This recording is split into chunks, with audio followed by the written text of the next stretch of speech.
Look at all of these box turtles. All of these animals came to us recently from various unfortunate situations that we'll get into later, but the problem is, we're on the cusp of winter.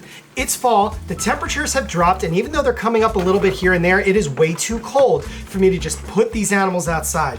So unfortunately, that means we've got to get set up for them temporarily indoors to get us through spring. But we also have to build an entirely new box turtle section outdoors here at Garden State Tortoise. So what we're gonna do later is fly up the drone, take a nice good look at our property and think about where the best spot to put these various types of box turtles would be, so that it can also help to keep us organized and we can take care of them all in one shot when we do that for the daily activities on that given day. But we have to go out, and I have to get water dishes for the enclosures we're gonna set up on side B of our building. But guess what? Because it's never a dull moment over here at GST, Casey has informed me that our computer has failed. And in fact, last week's video, if you got to see it, it almost did not happen. And we haven't missed a Sunday upload in 3 years now. So we are committed to these animals, teaching the public about them, and getting you guys a video every single Sunday on YouTube. So come along with me, won't you? And enjoy the stressful day we're about to have.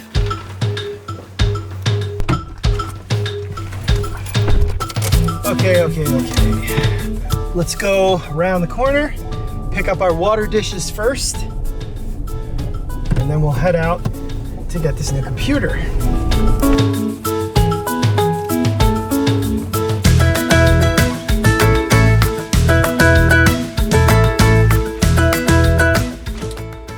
These are just plastic terracotta saucers. They're great, they're inexpensive, and they work well for indoor use. You can use them outdoors too, but eventually they'll crack from the sun. And these are perfect for box turtles to wade in, drink, and of course, dirty up within seconds.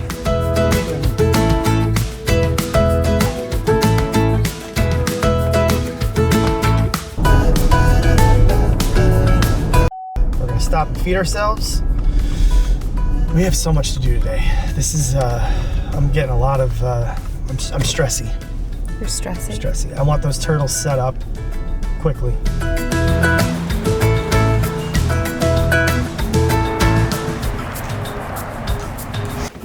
All right, so our temporary enclosures are ready to go on side B here. We're gonna start with the ornate box turtles because they've been here the longest. Okay. So right now we're on side B of our reptile building. Now this is kind of our get dirty side. It's the side we don't have to worry about appearance so much because we don't film too much in here, but this is where a lot of animals go to spend the winter that don't naturally hibernate outside. So our big tortoises are gonna come in here, Mickey the Aldabra, our leopards, our radiateds, to name a few, the sulcatas. But what I've done is I've set up an area here to get some of these box turtles by for the winter. These aren't showcase Toad Ranch enclosures or anything that needs to look pretty. They just need to give the animals the basic needs to get them through the next few months while I build those enclosures for them. So, nobody else is in here yet. We're getting ready to bring the big tortoises in. These ornate box turtles that came through Turtle Rescue of the Hamptons, who does incredible work, by the way, from a confiscation at JFK Airport, if you caught that video several weeks ago, they are getting this second temporary enclosure here. They've been doing really well, eating, drinking, holding their weight, and staying healthy. And I really feel for these guys. I really cannot wait to get them into an outdoor pen. But the timing of all of this is just unfortunate right now. This is a tough time of year to do that. I just don't have enough pens ready to fully accommodate these beautiful animals. So they'll be in more controlled situation for the winter, which is not necessarily a bad thing. I don't know these animals well, and if I go put them in something too big, they're going to disappear in them too soon, and I'm not going to know if an issue arises. So consider this kind of like a triage almost. This is a controlled environment where I can keep close tabs on these animals daily until I feel 100% confident that they are ready to go into the great outdoors or back into the great outdoors, into a natural pen with all the amenities, and I know that they can on some degree fend for themselves. So it's going to take them a little while to get used to this, but some of them are already burrowing in, which is what I want to see. Next up are these three-toed box turtles. Very popular famous species of box turtle. Now these animals don't have an unfortunate past. Majority of them here are actually captive bred and raised by a good friend, Susan, who unfortunately is going through some health issues right now. So she's entrusted us with this amazing group of turtles, along with other box turtles that she knows moving forward she's not going to be able to give everything to them. So before a problem came about, she brought them to us here at GST. We've known Susan for many years, and she does unbelievable work with turtles. I mean, that's a captive bred raised three-toe. How many captive raised three-toed box turtles or any box turtles do you see looking this incredible? I can only think of a handful of people that are able to do it this way because they just really know what they're doing. And this is a male. He looks amazing. He's got those cool Halloween colors. Just in time, buddy. So, gonna set them up here. Gonna separate the males from the females too for now. Eventually they will all go together in a big outdoor pen. Now, the other potential issue we have here is several of these females are gravid.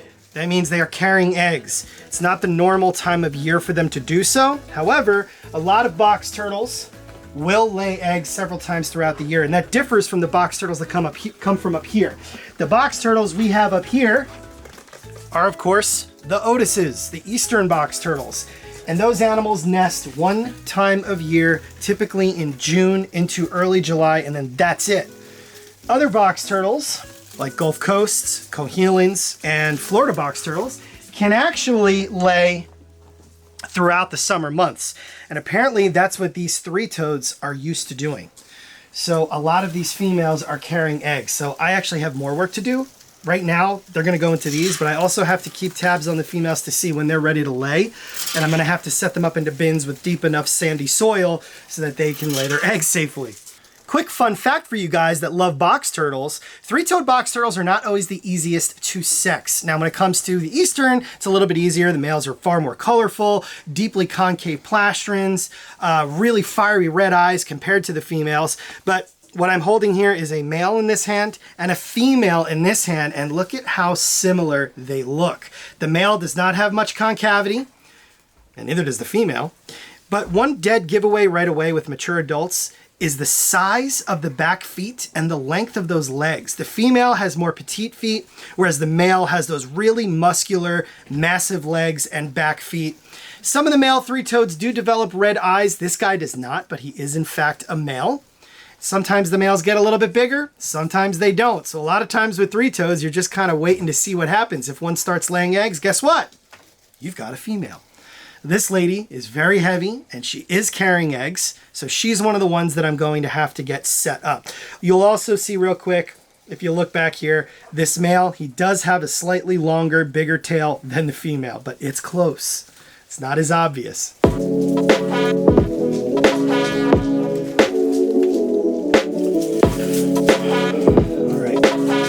So this is basically ready to go. I've got to do some light work here, get some things going to hook these things up and start getting them some warmth, but it is warm in here today. Box turtles do not need to be blasted with heat all the time. That's one thing that's great about them, is they can take it cold regardless of what species or subspecies you are dealing with. But we've got a lot of box turtles here.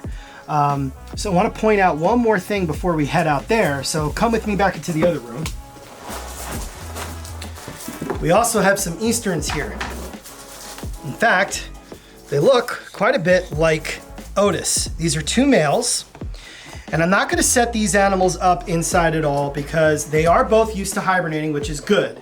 So I don't really need to intervene. Again, this species does come from here. They know what to do, but these guys are not ready to just be thrown outside into an outdoor pen with the big group. So they're gonna be kept a little bit more like Otis for at least this first winter, where I get them comfortable in here, but they're gonna be kept cooler because I do want them to get some degree of rest. Now look at this little guy.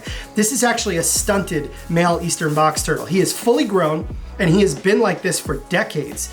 But what's interesting is, even though he's stunted and really small, he has beautiful natural growth.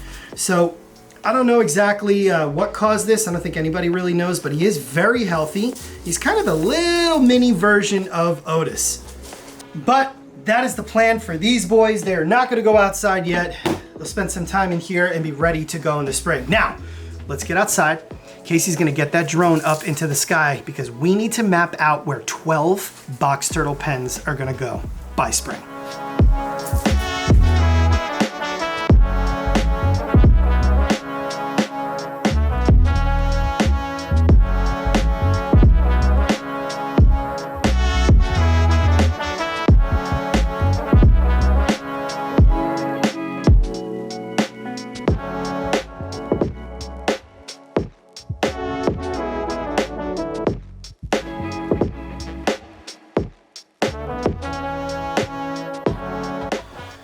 Okay, what are we looking at here? I don't know. Oh, there it is. Ooh, okay. There it be. That's the whole property. Right. So essentially, this is what we're working with, property line wise. Mm-hmm. You viewers may also notice the barren wasteland that our property is, and that's because we are still having one of the driest months in recorded history. There's been absolutely no water. So that's not box turtle friendly weather. Box turtles like humidity and rain. Tortoises are loving it, most of the tortoises at least. But that's why everything is so brown and dead. Also, our landscapers just cut everything back, but that's helpful right now so we can really see where things are. Here is our aquascape pond, and this is our big tortoise pen. But as far as this side of the yard goes, we don't have anything going on over here, and we just cleared out this whole area Right. From brush and mumweed and things like that. It was really overgrown. So one of the major things we have to decide is how big each species is going to need as far as a pen goes. So we need to think about the influx of rescues that we get and what type. We need to think about what we have currently and how many are in each group and what their requirements are as far as, you know, water versus land goes. So just so you guys know how disorganized we are right now with box turtles, we've got box turtles in the building that eventually have to come out. We've got Yucatan box turtles up here and Mexican box turtles next to them. Then we've got over here in the woods, we've got two different groups of Gulf Coast box turtles, tan phase and panhandle. Then skip over the leopard tortoise pen here. We've got eastern box turtles in here. Then if you go over to the aquascape ecosystem, we've got Florida box turtles and Chinese box turtles living on the land area here. So there's just kind of box turtles everywhere. And I want to streamline this. I want to have a box turtle world. Let's narrow it down to which that's giving me a lot of agita. The leopards in the middle of all the box turtles. That's what I mean. I have a problem with organization. You know what I mean? Okay, but still, this pen here that you have, why don't you split? You could split this in half and put the ornates and the Mexicans here. Then where did the leopards go? You could bump this wall and put the leopards back here. Where You did just that take this wall out and put the leopards back here. We could. Yeah. Because that gets blasted with sun. Plant a couple of big grasses. It's essentially the same thing as the front because it can be dry or it can be wet, right? Mm-hmm. Leopards love water. You talk about how they cross through rivers, right, in the wild. Mm-hmm. So what if we put the leopards back here and then just make this kind of like box turtle city in the front yard? Mm-hmm. Okay, let's scope that out. Let's take a look at it. All right, cool. So when trying to figure out the best spot to put these things, it can be a little frustrating because you're not dealing with animals that need to be blasted with sun at all times. You're not dealing with animals that should constantly be in the shade. They have to access different things. So right over here, now don't let this confuse you. This is going to be a pond for our Sicilian pond turtles eventually. But this right here may not look like much to you guys, but it is a key factor to why the eastern box turtles in this pen do so well. This gets morning sun. The sun comes up from behind the house and nails this area. So a lot of the eastern box turtles, during their active season, most of them now are starting to brumate or hibernate. The eastern box turtles will come out here and they'll all be in this area basking in the morning. The females remember that. When they're ready to lay their eggs, they come right back to this spot. And I kid you not, every single female in this pen lays her eggs right here in this sandy slope in June. So we gotta find areas to put these other box turtle pens that do mimic that to some extent. So we're gonna take a walk back here right now and see if this makes any sense. Okay, welcome to what I think is going to be our new box turtle area, box turtle city as Casey's calling it. We're gonna leave the 2 box turtle pens that are in place that our Gulf Coasts are in right now. They may not stay in there, but they will be box turtles of some sort in those pens. Then we're thinking about dividing this leopard tortoise pen right in half, making it a little bit more box turtle friendly. We got plenty of room to move the leopards to the back of the property. And then right here, I can divide this area, which will give me 6 pens. And then I've got this entire grid up here. So what I could do is just start putting the wood in, gridding this thing out, separating things and building them the way I want them to be.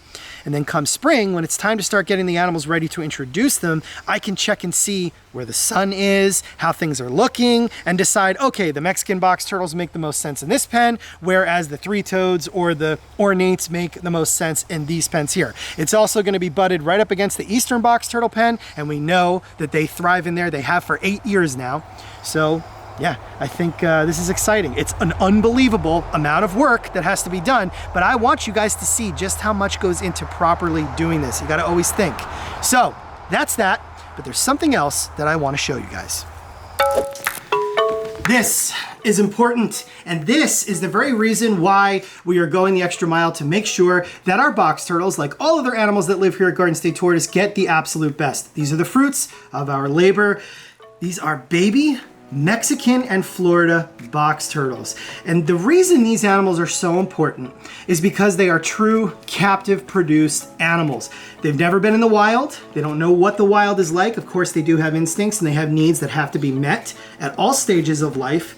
But they are a sign of hope for box turtles under captive management because they help lessen the pressures of illegal poaching. Box turtles of all types are disappearing rapidly throughout their native ranges in nature, and these babies are a way to help curb that. Because if we can have more of these captive bred animals out there that belong with responsible keepers and even zoos and conservation organizations, then those people that choose to take them out of the wild will stop doing it. At least that is the hope.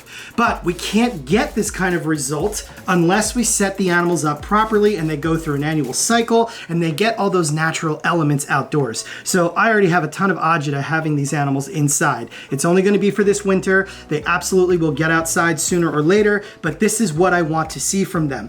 Mexican box turtles, Florida box turtles, and all the other types. We want to see the offspring of them, seeing those species into the future, because these are just invaluable animals. They really, truly are.